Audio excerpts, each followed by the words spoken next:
আচ্ছা বৌদি, এখান থেকে এই 1000 টাকা আর এই গাড়ির চাবিটা নিলাম, ঠিক আছে? দাঁড়াও, তুই কাকে জিজ্ঞাসা করে ওখান থেকে টাকা তুললি? কিন্তু বৌদি, কিন্তু কি? ওই টাকার চাবিটা ওখানে রাখ।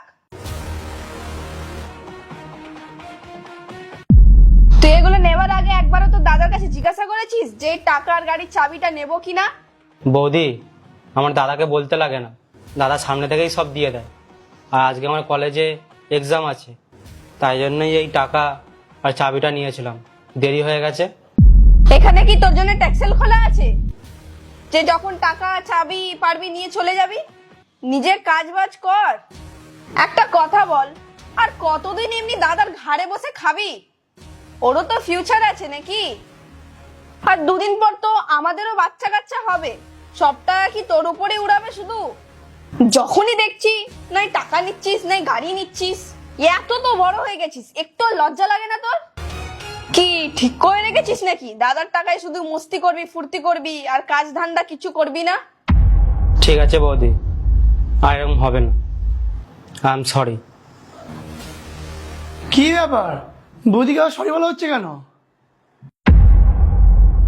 দাদা ওই আজকে আমার এক্সাম না, তাই বৌদি জিজ্ঞাসা করেছিল ওই ঠিক করে পড়েছি কি না পড়িনি, এগুলোই জিজ্ঞাসা করেছিল। সত্যিটা বলছিস না কেন? কি সত্যি রুম্পা? তোমার আদরের ভাই গাড়ির চাবি আর টাকা পয়সা নিয়ে যাচ্ছিল, আর সব সময় এমনি এক্সামের নাম নিয়ে টাকা পয়সা এখান থেকে নিয়ে যায়। ও না বাইরে বন্ধুদের সাথে গিয়ে আড্ডা মারে, পয়সা টয়সা নিয়ে গিয়ে ওখানে বাইরে আড্ডাই মারতে যায়। আর একবারও নিজের বড় দাদাকে জিজ্ঞাসা করার প্রয়োজন মনেই করে না যে গাড়ির চাবিটা নিয়ে যাব কি নিয়ে যাব না। আর যখনই দেখি নিজের মন মর্জি, নিজের ইচ্ছা যা খুশি তাই করে।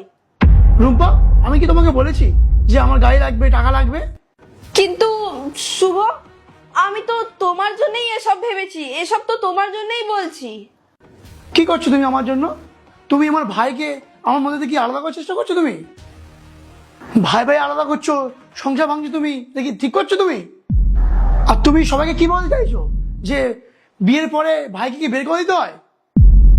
আর তোমার সাহস কি হয় আমার ভাইয়ের সঙ্গে এরকম ভাবে কথা বলার? ও চাকরি পাচ্ছে না, ও পড়াশোনা করছে, তাই তোমার কি হয়েছে? আর ওর বড় ভাই কি এখন কি বেঁচে নেই? আর আমি ওকে বলেছি তুই জীবনে চাপ নিবি না, তোর বড় দাদা বেঁচে আছে, আমার বাড়ি আছে, গাড়ি আছে, তুই চাপ নিবি না। আর তুমি ওকে কেন উল্টো বলছো আমাকে টাকা আছে? আর আমার ভাই স্বপ্ন তার পূরণ করুক না, আস্তে আস্তে করুক না, যখন যা ইচ্ছা হবে তাই করুক না, কি আছে? আর আমি আজ পর্যন্ত তোমাকে কোনো কাজে কোনো বাধা দিইনি, আর তুমি তাহলে ওকে কেন করছো? আজ পর্যন্ত আমি ওকে কিছু বলিনি, আর তুমি কে বলার? আর এই বাড়িতে যা কিছু আছে সবার অধিকার আছে, আর তুমি বাইরে থেকে এসে ওর উপর অধিকার বলতে চাইছো?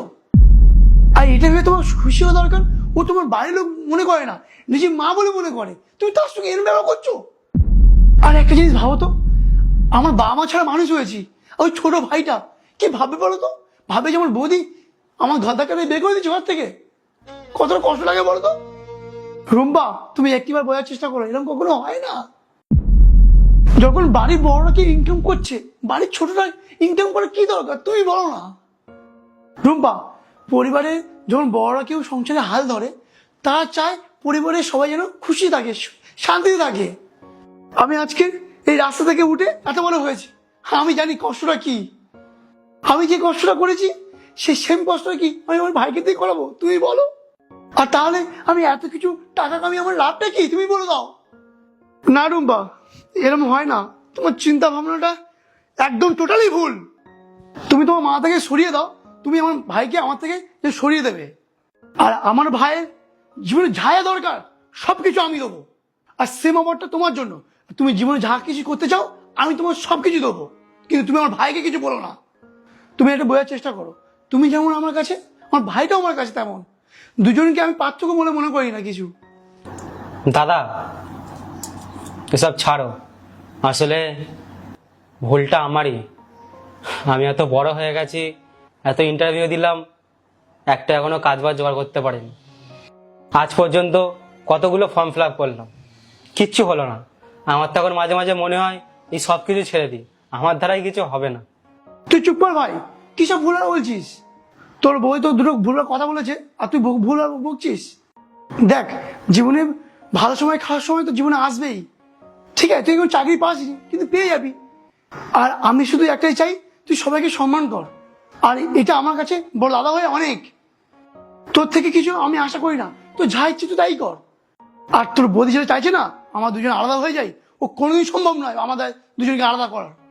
রুম্পা, তুমি একটা কথা ভালোভাবে শুনে নাও, আমার ভাইয়ের মধ্যে আমার ভালোবাসা কখনো কমবে না, বুঝলে? তুমি যদি এই বাড়িতে ভালোভাবে থাকতে পারো থাকো, না তুমি বাড়িতে চলে যেতে পারো, তাতে আমার কোনো সমস্যা নেই। আই এম সরি শুভ, আমার ভুল হয়ে গেছে, আমি বুঝেছি আমারই ভুল। ভাই, আমাকে ক্ষমা করে দিও। আমার বোঝার উচিত ছিল যে তোমার এই ঘরে পুরো সমান অধিকার আছে। আমার ভুল হয়ে গেছে ভাই, আমাকে ক্ষমা করে দিও। না না বৌদি, তুমি ক্ষমা চেও না। তুমি ক্ষমা চাইলে আমার খারাপ লাগে। আমি সবসময় তোমাকে আমার মায়ের মতনই ভাবি। জবে থেকে তুমি আমাদের এই ফ্যামিলিতে এসেছো না, আমার খুব ভালো লাগে। পুরো আমাদের ফ্যামিলিটা একটা কমপ্লিট মনে হয় আমার মা চলে এসেছে। খুব ভালো লাগে। আর আমার এটা ভালো লাগে না যে তুমি আমার কাছে ক্ষমা চাও। তুমি তো আমার থেকে বড়, তুমি আমার বকতেই পারো। চলো, দয়াবতী সব ঝামেলা বাদ দাও। আর খাটের ওখানে চাবিটা টাকাটা আছে, ভাইকে দাও, ওই কলেজ যাবে, দিয়ে দাও। হ্যাঁ, এ নাও ভাই তোমার পয়সা আর চাবি। যাও গিয়ে ভালো করে পরীক্ষা দাও। হ্যাঁ, থ্যাংক ইউ বৌদি, আমি ভালো করেই এক্সাম দেবো। চল ভাই, যা হয়েছে বাদ দে, মা তাকে বের করে দে, ভালো কলেজে কি পরীক্ষা দিবি, যা চলে যা, যা যা যা যা। ঠিক আছে দাদা, আমি তাহলে আসছি, সন্ধ্যাবেলা তাড়াতাড়ি আসবো। ঠিক আছে দাদা, আসছি। যা, সাবধানে যা। রুম্পা, সরি, আমার ছোট ভাইয়ের সামনে তোমাকে অনেক উল্টাপাল্টা কথা বলেছি, আমাকে ক্ষমা করে দিও। দেখো, আমি চাই না আমাদের সংসারটা যেন ভেঙে যাক। তুমি বুঝতে পারছো তো আমি কি বলেছি? তুমি কিছু ভুল বলনি, আমি বুঝেছি তুমি কি বলতে চাইছো।